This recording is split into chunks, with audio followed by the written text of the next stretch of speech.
भागवत की मंगलमयी यात्रा इसी श्लोक से प्रारंभ हुई है। अभी तक तो ये महात्मा था, ये पहला श्लोक है भागवत का।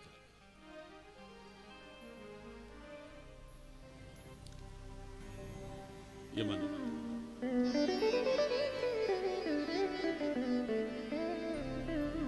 जन्माद्यस्य यतोऽन्वयादितरतश्चार्थे स्वविज्ञ स्वराट तेने ब्रह्म हृदय आदि कवये मुयन्ति यत सूरयः तेजो वारि मृदां यथा विनिमयो यत्र सर्गो मृषा धामना स्वेन सदा निरस्तकुहकं सत्यं परं धीमहि। जन्माद्यस्य यतोऽन्वयात्, देखो भागवत की यात्रा जो है इस श्लोक से प्रारंभ हुई। एक बात मैं आपको बताऊं, संसार में जितने भी ग्रंथ हैं, ग्रंथाकार जब ग्रंथ का शुभारंभ करता है तो किसी न किसी देवी देवता की वंदना करता है। लेकिन भागवत एक ऐसा ग्रंथ है कि जिसमें किसी देवी देवता की वंदना नहीं है। एक छोटे से छोटा कवि भी होता है, कविता करता है तो एक दोहा अपने इष्ट के नाम का लिख देता है, लेकिन भागवत में किसी देवी देवता की वंदना नहीं। इतना बड़ा ग्रंथ, वंदना किसी की नहीं। यहां लिखा है सत्यम परम धीमहि, मैं सत्य को प्रणाम करता हूं। लोगों ने प्रश्न किया कि यहां सत्यम परम धीमहि क्यों लिखा, या तो कृष्णम परम धीमहि लिखना चाहिए।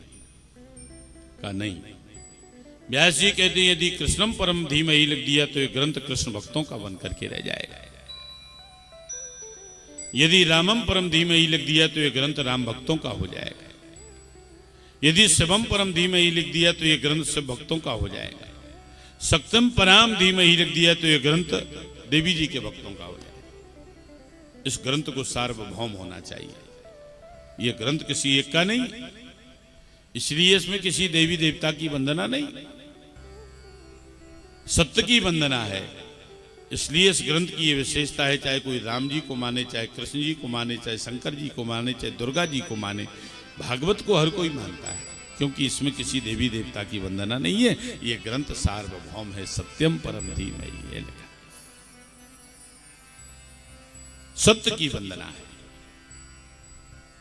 एक बात मैं आपको बताऊं, पहले श्लोक में सत्य की वंदना है, मध्य में भी सत्य की वंदना है।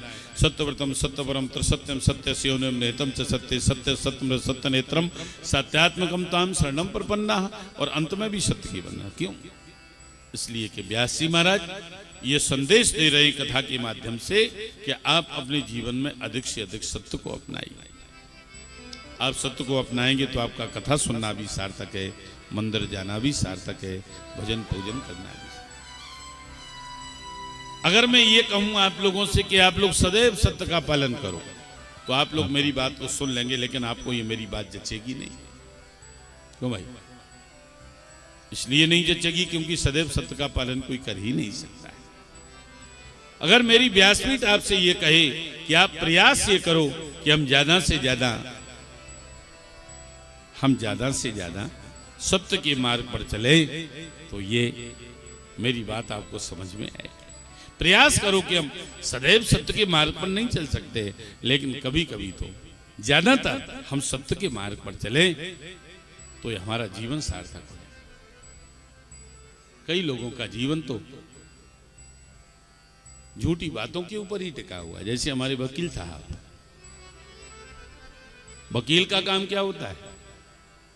गलत को सही साबित करना अपने तर्क देकर के। क्यों भाई? लेकिन ये आपका व्यापार है, बिजनेस है। कहीं कहीं झूठ बोलने का डर नहीं होता है, पर सदैव सत्य हम नहीं बोल सकते हैं। लेकिन ज्यादा से ज्यादा प्रयास ये करो कि हम अपने जीवन में ज्यादा से ज्यादा सत्य के मार्ग पर चलें, क्योंकि सत्य के समान कोई दूसरा धर्म नहीं।